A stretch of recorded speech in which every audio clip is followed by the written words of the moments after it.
So, hello guys, welcome sa Tupa Shapa for today's video. No, may nag-order sa atin from Bohol. So, ito i-vlog ko ulit na i-vlog ko na to before itong TT50 natin, no? So, i-vlog uli natin para makita ng mga hindi pa nakakapanood nitong TT50. It's a riot gun, self-defense gun na hindi nakakamatay, no? So, meron pa tayong stocks nito sa shop.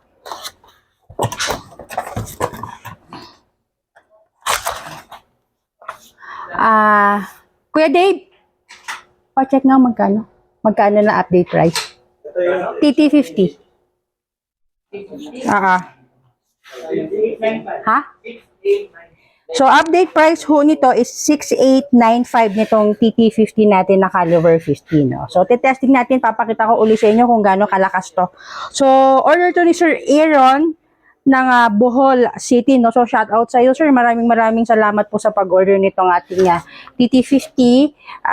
Sana mapanood mo to. So, testing ko, tapos naka-ready naman na ba ito for ship out, no? So, testing na lang natin para makita mo. So, sa box, may dalawa po siyang included na magazine. 6 rounds po ito, tapos may 12 rubber ball na kasama. Pero kasi sir, nag-avail ho siya ng extra rubber ball na 100 pieces, no? So, yun. Testing na natin. So, yung CO2 nyo to, dito ho ilalagay, ha? So, ngayon, nakapag-vlog ako ngayon kasi wala pang masyado ngayong customer ngayong umaga, no? So, yun po. So, i-ano muna natin to. Isingit natin konti habang wala pa tayong customer ngayong umaga. Pero ngayong umaga, April 21, ongoing po yung pagpapak namin, mga bossing, ha? So, yung mga online ho namin na nakapag full payment na, ongoing po yung pagpapak namin ngayong araw. April 2026, no? So, yan.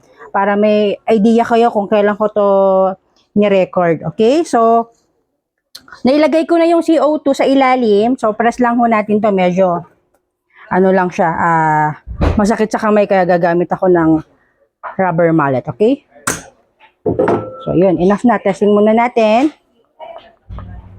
Ng dry fire, isa lang. Kita nyo?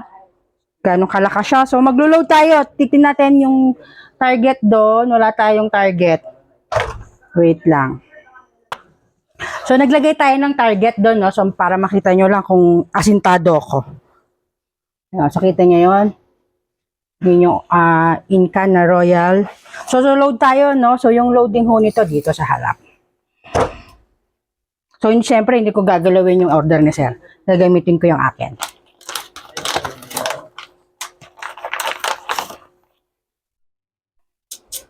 So, sa mga gusto ng self-defense gun, ito ang recommend ko sa inyong caliber 50, TT50 na APS, no?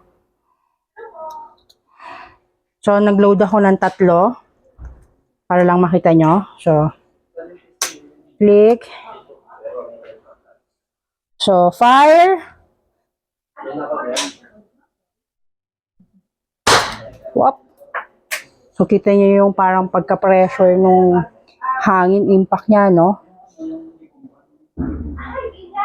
Whoop. Hindi ako asintado. Last one.